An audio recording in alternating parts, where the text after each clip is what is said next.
Hello and welcome to our webinar. Today's topic will be series fan terminals with sensible cooling.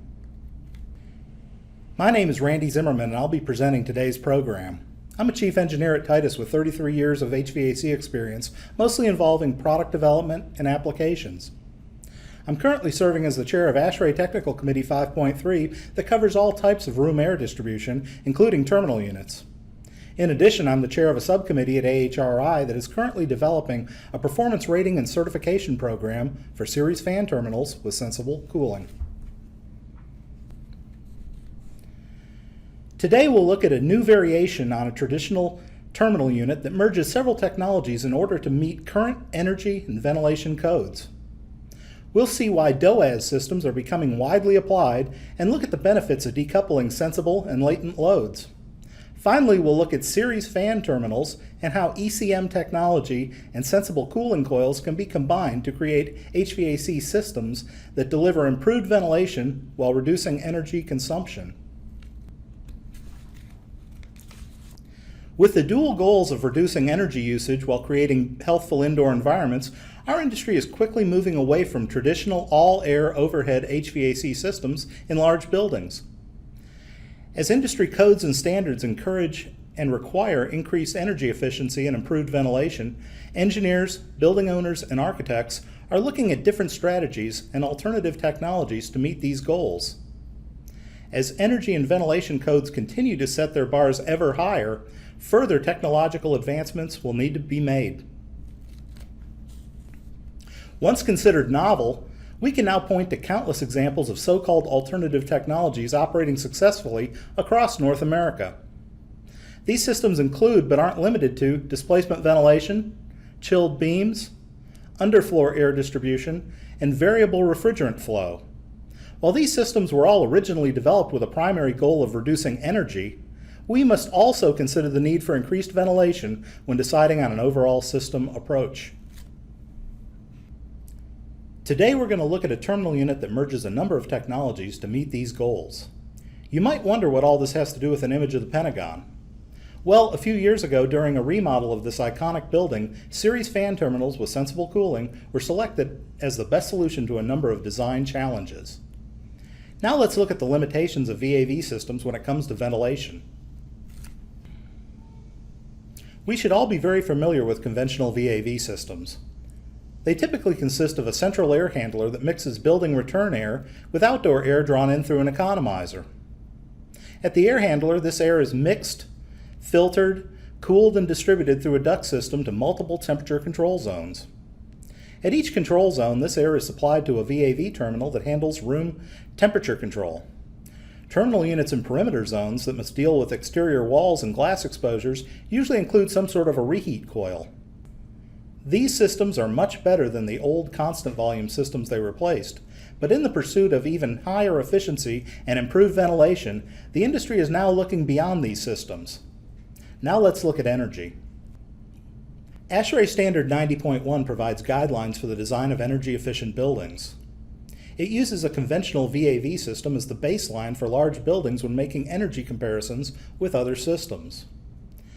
This makes a VAV system the system to beat in order to claim energy savings. Although VAV systems set this baseline and have been used for many years in all types of large buildings, they have several significant deficiencies, especially when it comes to meeting current ventilation requirements. Now let's look at ventilation.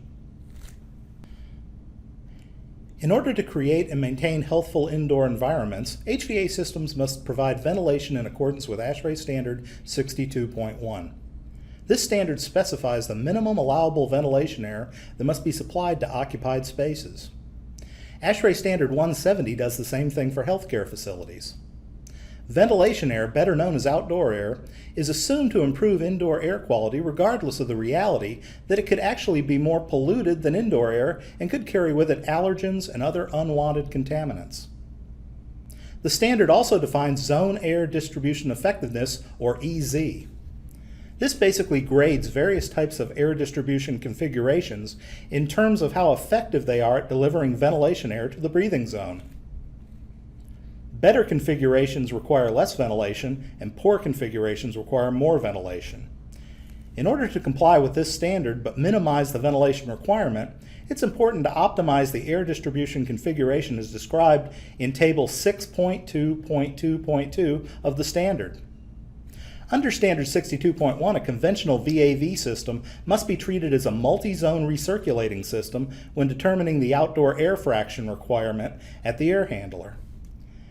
This can increase the outdoor air requirement by 20 to 70% while also adding to the energy consumption and operating costs. Even with these added costs, there's really no guarantee that each zone will always or ever receive the required ventilation air from a VAV system. So how do VAV systems deliver ventilation air? They do it by bringing in outdoor air at the air handler through an economizer as a fraction of the total air being supplied to the system. As you can tell from the name, economizers were originally developed as a means of reducing operating costs. When outdoor temperatures were favorable, the economizer controls would allow outdoor air to be used as a source of free cooling. Local climate determined whether or not an economizer would be of benefit to the building owner. While economizers were once optional, they are now required in order to meet minimum ventilation requirements. So a feature originally intended to save energy has been co-opted for ventilation purposes and now actually increases energy usage. As you can well imagine, if ventilation is only a fraction of the total air being moved by a VAV system, the lower the fraction, the higher the total air volume must be.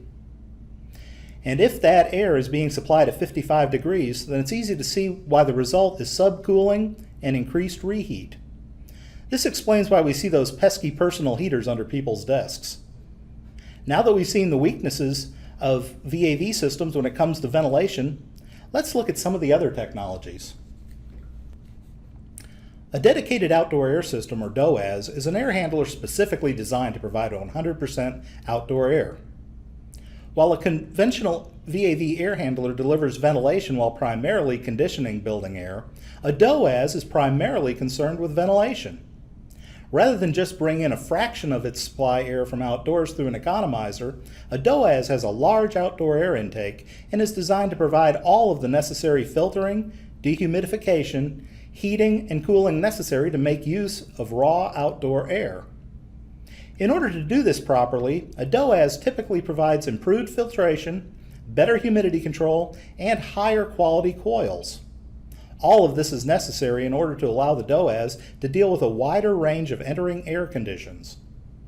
A conventional VAV air handler, by design, simply cannot perform the same function with the same efficiency as a DOAS. So why DOAS? DOAS guarantees that ventilation reaches every zone.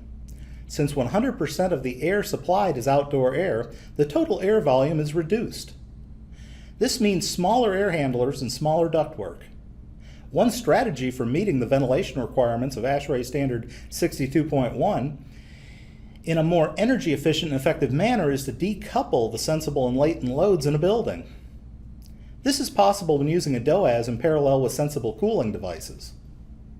Rather than juggle the sensible load, latent load, and ventilation, a DOAS handles 100% of the latent load and some small portion of the sensible load. The sensible cooling system would ideally handle 100% of the sensible load, and we'll see why in a moment. A properly designed DOAS with a parallel sensible cooling system can save energy while ensuring that ventilation requirements are met in every zone at all times.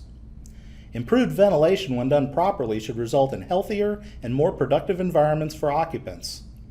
Now let's switch gears and talk about water. We've already seen why VAV systems aren't particularly effective when delivering ventilation. Another downside to VAV systems is the relative inefficiency when it comes to delivering both heating and cooling. As an air distribution guy, I hate to say it, but water is far superior as a transport medium for both heating and cooling. There's only so much you can do with air alone. The higher density and higher specific heat capacity of water allows a 1-inch water pipe to carry as much cooling capacity as a 16 by 16-inch air duct. In addition to this, water offers further savings in transport energy. Besides having more thermal capacity than air, water takes far less energy to move. If we compare fan energy to pump energy, again water is the clear winner. It actually takes 7 times the power to deliver the same amount of cooling with air as it does with water. Now let's look at fan terminals. Fan terminals can be subdivided into 2 basic types, series and parallel. There are other options such as low-profile construction, but from a functional standpoint, all fan terminals can be classified as either series or parallel units. The difference between the 2 types is defined by the location and function of the motor blower assembly. First, we'll look at the series fan unit. Series fan units have fans that run continuously throughout the occupied mode to move a mixture of conditioned primary air and warmer return air to the zone. The primary damper modulates in response to a thermostat or room sensor to regulate the amount of cooling delivered to the zone. Return air enters the unit cabinet through the induction port as makeup air to keep the total airflow delivery to the room constant. This is how conventional series fan terminals have traditionally operated. Later, we'll see how motor technology can allow other operating schemes. Now let's look at the parallel fan unit. Parallel fan terminals have fans that typically run only during the heating mode to pull warmer return air to the zone. During the cooling mode, the fan is off and the primary damper controls the amount of cold primary air supplied to the zone. In order to prevent the loss of primary air through the de-energized fan, a backdraft damper is usually required on parallel fan terminals. So why are fan terminals of both types so widely used in our industry? Fan terminals, regardless of type, can provide air motion and heating to maintain night or unoccupied setback temperatures without the need for running an air handler. The ability to maintain setback conditions on a zone-by-zone basis without the need of air handler operation reduces operating and energy costs to the building owner. Each type of fan terminal also has its own unique advantages. For the purposes of this presentation, let's look at what the series fan terminal has to offer. A traditional series fan terminal provides constant air motion in the zone for improved circulation and better comfort.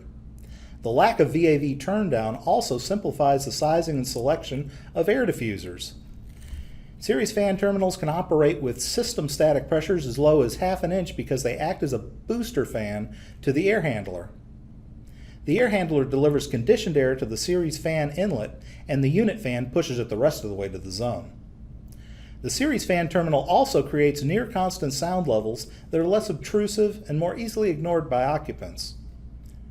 Now let's look at how motor technology has improved the efficiency of fan terminals. For many years, fan terminals used permanent split capacitor or PSC motors. They could be multi-speed or single-speed and commonly used inexpensive SCR speed controls for balancing. These motors were inexpensive to buy, but they were inefficient in terms of energy usage. Electronically commutated motors, or ECMs, are now the preferred type of motor for use in fan terminals. When properly programmed and applied, ECMs have a minimum efficiency of 70 to 80%, which is far better than the 20 to 60% efficiency range of the PSC motors they replaced. Additionally, ECMs are quieter, have extended service life, and run cool to the touch.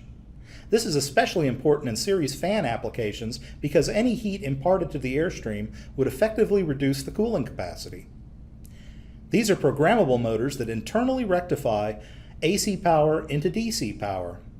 They're typically programmed to maintain constant volume air delivery, but can be remotely commanded to different airflow settings and can also be used to track space load conditions. They are smart motors that can automatically correct for changes in external operating conditions. Research has shown that series fan terminals are an excellent application for ECMs. Now let's look at sensible cooling. What is sensible cooling? First, we must define a sensible process. Heating and cooling processes are either sensible or latent. In psychrometric terms, a sensible process changes the temperature of air without changing the moisture content. So on a psychrometric chart, sensible cooling would be represented by a horizontal line moving from right to left. Since sensible processes do not result in condensation, they are said to be non-condensing. A good example of a sensible cooling device would be an active chilled beam. Active chilled beams are typically supplied with ventilation air from a DOAS. Active beams can provide sensible cooling as well as heating if required. They typically create induction by discharging ventilation air through nozzles. This induction entrains room air and pulls it through an integral coil where it's heated or cooled before mixing with ventilation air and discharging back to the room. Supply water temperatures and building humidity levels must be carefully controlled to ensure that active beams are always operated in a manner that keeps the cooling sensible. Otherwise, they'd be dripping water on the floor, and that's never a good thing. So now that we've looked at several types of technology and the advantages of each, it's time to pull it all together. This is a relatively new variation on a fan terminal. Some of us have jokingly referred to it as a fan-powered chilled beam. Most people call it a series fan terminal with sensible cooling. It's designed to receive ventilation air from a DOAS. It makes the most of the efficiency and variable speed capability of the ECM. And it uses the efficiency of water to generate sensible cooling at each zone. So now let's look at the components. This cutaway illustration shows the main components typically found on these units. Starting at the top and moving clockwise, we first have the primary inlet and damper. Next we have the sensible coil with optional filters, followed by an optional discharge mounted heating coil. Then there's the ECM blower assembly and the remote speed controller. And finally, the digital VAV controller. Now let's look in detail at each of these items so that we can understand how the components work together. We'll start with the primary inlet. The primary inlet includes an airflow sensor and damper, just like the inlet of any pressure-independent VAV terminal. A digital VAV controller modulates the primary damper to control the ventilation airflow to the room within programmed flow limits. Ventilation is typically delivered at constant volume. Since the primary inlet will ideally only be handling ventilation air to meet the minimum requirements of ASHRAE Standard 62.1 and enough additional airflow if necessary to handle latent heat removal from the zone, it will tend to be smaller in size than the inlet found on a typical series fan terminal. My golden rule for sizing any terminal unit inlet is to select it for a maximum inlet velocity as close to 2,000 feet per minute as possible. Ideally, this inlet should receive 55-degree ventilation air from a DOAS. When a zone is unoccupied and no ventilation is required, this primary damper can be driven closed. Next, we have the sensible coil. What is a sensible cooling coil? Well, this is a coil supplied with cold water for the purpose of providing sensible cooling. Sensible cooling drops the air temperature without changing the moisture content. This means that it's a non-condensing coil. If that's true, then why is it shown with a drip pan? Most manufacturers supply a drip pan to catch occasional condensation caused by system malfunctions or unintended operating conditions. These coils are located on the induction port, so all of the air traveling through is drawn by the ECM fan. Most manufacturers offer these coils with 2 to 8 rows of cooling capacity. These coils often provide an option for 1 or 2 rows of heating capacity and most commonly use a 4-pipe plumbing connection. Next, we have the optional discharge coil. You might wonder why anyone would need a second coil on a unit like this. Well, there are a few good reasons. It might be worthwhile to have an electric coil on the discharge if a boiler shutdown would save energy during a season. It might also be worthwhile to have a hot water coil on the discharge if you need to maximize the cooling capacity of the sensible coil on the induction port. Although a discharge coil could be used to reheat ventilation air, there's an easy way to avoid reheat. Simply increase the ECM speed to blend warmer return air into the ventilation air to prevent subcooling in the zone. Next, we have the ECM motor blower. The ECM fan plays a critical role in the operation of the unit because it moves all of the air supplied to the zone and it regulates the amount of return air drawn through the sensible coil. The ECM is usually provided with a speed control that can accept external control signals, typically 24 volts on-off to energize the fan and 0 to 10 volts DC to regulate the fan speed. The ECM is factory programmed for a flow range, and the speed control can be used to set the fan speed anywhere within this range. The actual airflow settings for each unit are stored within the digital controller that is also tasked with managing the DOAS airflow through the primary inlet. In an application like this, the ECM should ramp up on a call for additional cooling or heating to move more air through the sensible coil. When only ventilation air is needed, it should ramp down to match the ventilation airflow being provided by the primary inlet. When the zone is unoccupied, the ECM should switch off. When the space is unoccupied, the ECM can be energized whenever necessary to maintain night setback conditions. There's no way a unit like this could operate without a digital VAV controller because it is responsible for managing the control sequence. It receives inputs from a room sensor, a primary inlet airflow sensor, and could also have optional supply and discharge air temperature sensors. It typically includes an integral damper actuator to modulate the primary damper and an integral pressure transducer to read the primary air volume. It must also have enough output capability to switch the ECM on-off, regulate the ECM speed, and modulate any cooling and heating valves. The controller should be networked as part of a building automation system so that it can receive global commands and be monitored. It should ideally be BACnet certified to simplify system integration and ensure interoperability.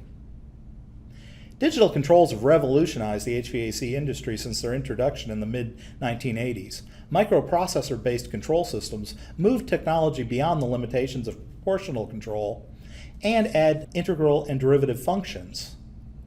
Modern digital controls using PI or PID algorithms can be programmed to respond to anticipated needs, unlike older proportional controls. In other words, they can take action based on the rate at which room temperature is changing, rather than simply passing through a deadband. Next, we have the room sensor.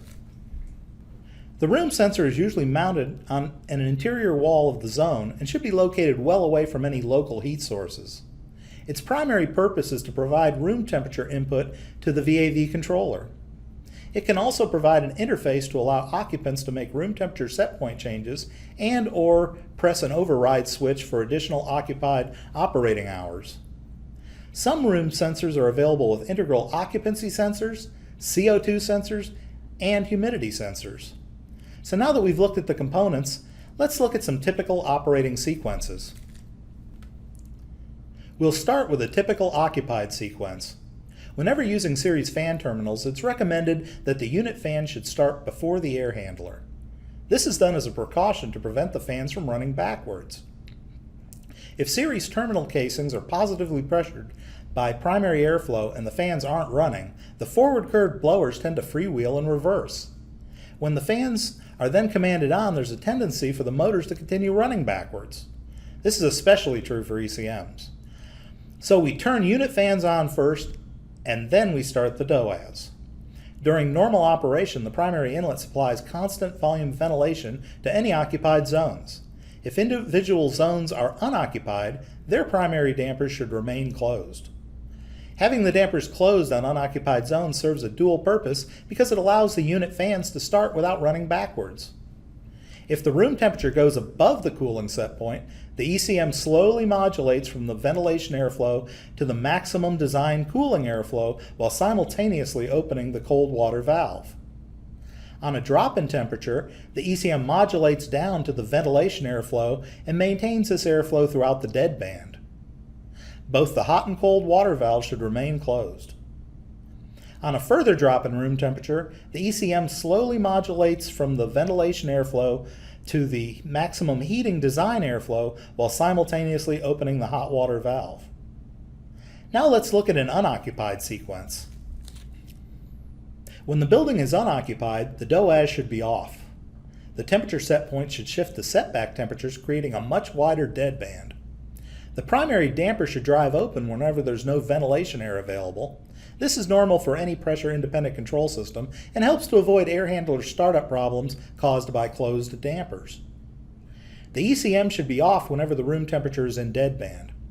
If the room temperature goes above the setback cooling set point, The ECM starts and slowly modulates to the maximum design cooling airflow while simultaneously opening the cold water valve. On a drop in room temperature below the setback heating set point, the ECM starts and slowly modulates to the maximum heating design airflow while simultaneously opening the hot water valve. I jokingly referred to these units as fan-powered chilled beams, but some people actually do see them as an alternative to active beams. Although active beams have been applied successfully and have many excellent uses, like any device they have their limitations. The main limitations would include appearance and dependence on a source of air. Active beams are available in several different configurations, but from an appearance standpoint, they are usually linear products installed overhead. That doesn't mean that they're ugly, because there are many attractive designs out there. The problem is that not every interior space lends itself to an overhead linear solution. The bigger issue is that active beams require airflow supplied by a DOAS or air handler in order to function. So these systems need to be operating during unoccupied hours in order to maintain setback conditions. Series fan terminals with sensible coils overcome both of these limitations. These units allow the designer the freedom to use any style of diffuser or grill in whatever location works best from an aesthetic or air distribution standpoint. Since these units include a fan, night setback conditions can be controlled on a zone-by-zone basis without requiring a DOAS or air handler to operate during unoccupied hours. Let's compare the two systems. If we look at this common layout for active chilled beams serving a zone, you will see ventilation air being supplied by a DOAS. Since the beams are only supplying ventilation air and whatever additional air might be needed to handle the latent loads, the ductwork is generally much smaller than that found in a VAV system. You can see supply and return plumbing from the chiller going to both the DOAS and each of the beams. For simplicity, I left out the hot water plumbing that would typically be supplied to both the DOAS and any beams serving perimeter zones. So in summary, when compared to a typical VAV system, an active beam system with DOAS has smaller ductwork but additional plumbing. Now let's look at another system. Here we have a series fan terminal with sensible coil and DOAS. The ductwork from the air handler to the series fan unit is the same size as the ductwork for the active beams because it's carrying the same ventilation air and taking care of the same latent loads. The ductwork out to the diffusers would be larger because it has to carry additional air for any sensible heating or cooling from the series fan unit. We would expect that there would be fewer diffusers than beams because diffusers generally handle higher air volumes than beams. The biggest difference between these systems is the greatly reduced plumbing, since the chiller only needs to go to the series fan unit and not to each beam.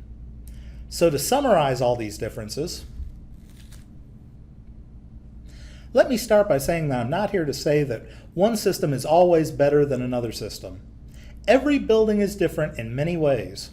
Climate, construction methods, building and energy codes, as well as local energy costs must all be taken into account when making system choices.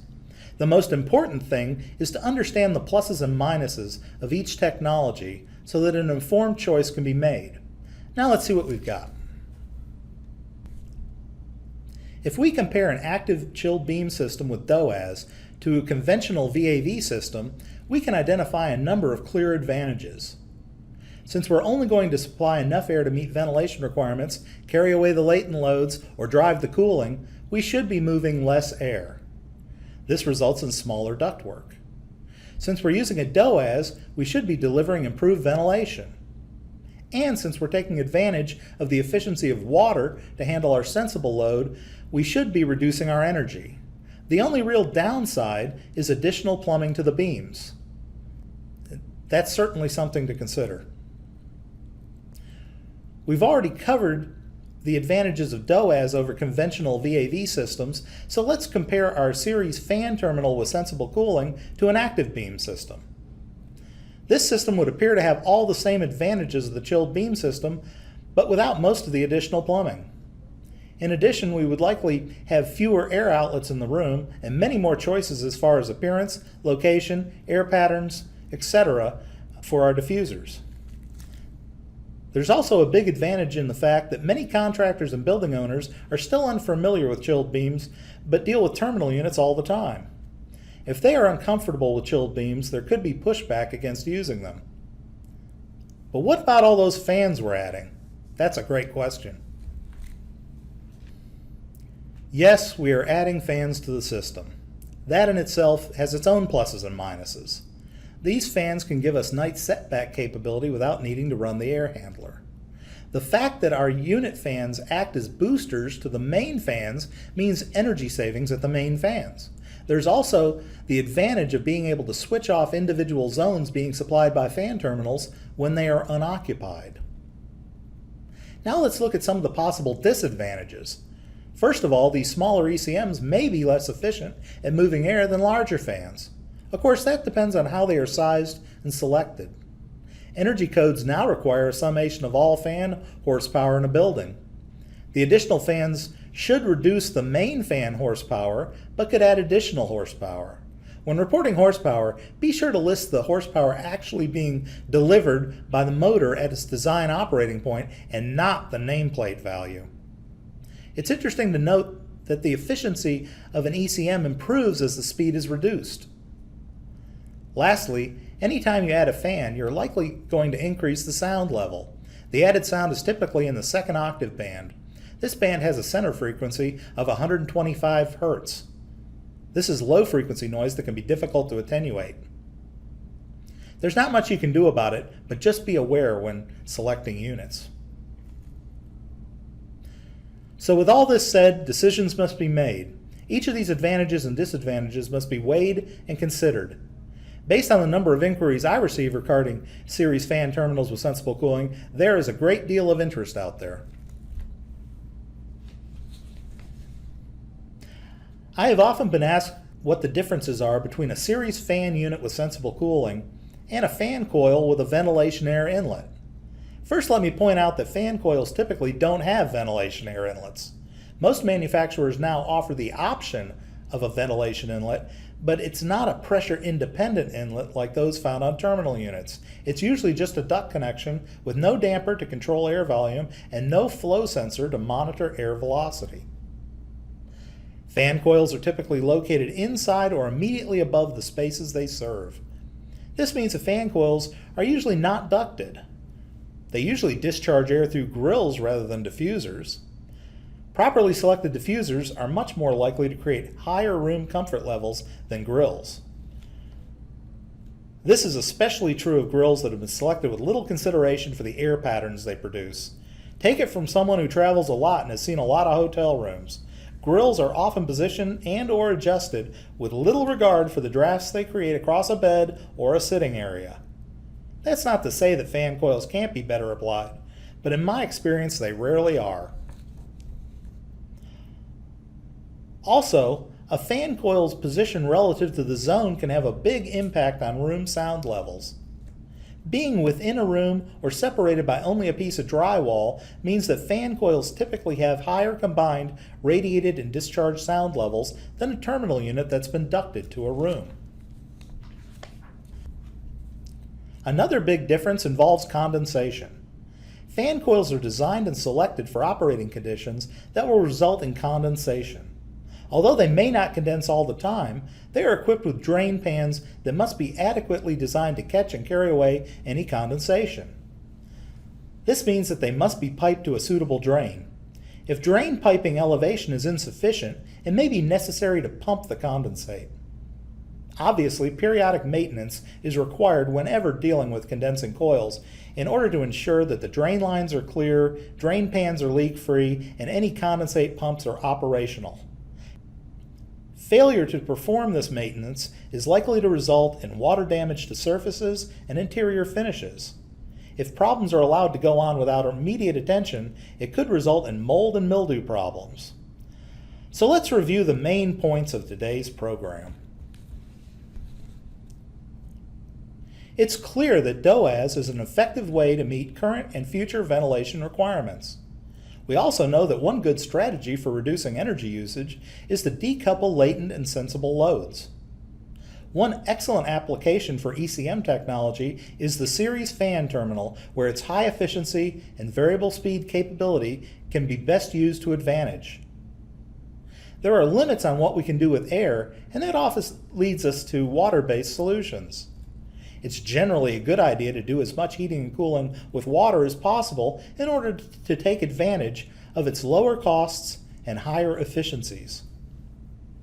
Hopefully we've explained how series fan terminals with sensible cooling can be an effective way to meet ventilation requirements while also reducing energy costs. There are many factors that come into play when deciding on the best system for any building project. I hope that the material we've covered today will give you one more system to consider. Thank you very much for your time.